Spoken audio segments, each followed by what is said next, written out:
Hello ব্যাস, আরও একটি ডগ ভিডিও নিয়ে আপনাদের মাঝে হাজির হয়েছে সরাসরি ডকের থেকে। আর এদিকে সামনের ঈদুল আজহাকে সামনে রেখে কিন্তু বেশ কিছু নৌযানকে ডকে উঠানো হয়েছে, অর্থাৎ তাদের নিজস্ব কিছু টুকিটাকি কাজ করানোর জন্য।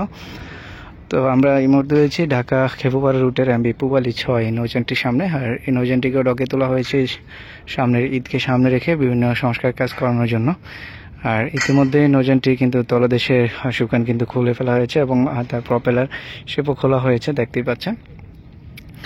আর এছাড়াও ক্ষতিগ্রস্ত প্লেট পরিবর্তন সহ আনুষঙ্গিক ভিতরের যে কার্যক্রমগুলো রয়েছে সেগুলো কিন্তু চলমান। আর সামনে ঈদকে সামনে রেখে কিন্তু আশা করা যায় নতুনভাবে সার্ভিসে ফেরার লক্ষ্যে কিন্তু নৌযানটিকে কাজ করানো হচ্ছে। আর বর্তমানে খেপুপাড়া রুটটি কিন্তু সার্ভিসের বাইরে রয়েছে। পূবালী 6 নৌযানটি আশা করা যায় সম্পূর্ণ কার্যক্রম শেষ করে নতুনভাবে সার্ভিসে ফেরার আশায় রয়েছে। তবে যেহেতু ডকে উঠানো হয়েছে তা আশা করা যায় হয়তো নিচের তলদেশ রয়েছে সেটিও কিন্তু নতুন করে রং করা হবে ইতিমধ্যে। আর বিভিন্ন ক্ষতিগ্রস্ত প্লেটগুলো কিন্তু খুলে ফেলা হয়েছে।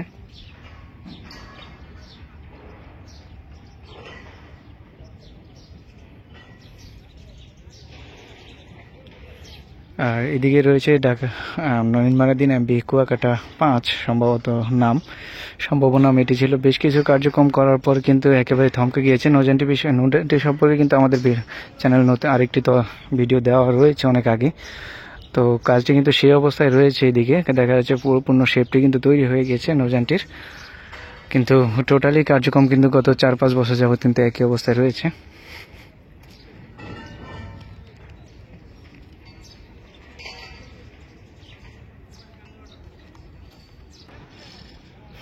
আমরা এই মুহূর্তে দেখতে পাচ্ছি কুয়াকাটা 5-এর একেবারে সম্পূর্ণ বডিটি এভাবেই তৈরি করে কিন্তু রাখা হয়েছে গত 4-5 বছরের উপরে নৌযানটি। তো কবে নাগাদ সার্ভিসে ফিরবে সেটি কিন্তু এখনও বলা যাচ্ছে না। আর সার্ভিসে আসার সম্ভাবনা আছে কিনা সেটা মালিক পক্ষই ভালো জানে। তো এই ছিল এখান থেকে ডকের সর্বশেষ দুটি নৌযানের আপডেট তথ্যগুলো। তো ভিডিওগুলো ভালো লাগলে অবশ্যই আমাদের চ্যানেলটি সাবস্ক্রাইব করেন এবং পেজ থেকে দেখে থাকলে অবশ্যই ফলো দিয়ে রাখবেন। দেখা হবে নতুন কোনো ভিডিও নিয়ে। সে পর্যন্ত সবাই সুস্থ থাকুন, ভালো থাকুন, খোদা হাফেজ।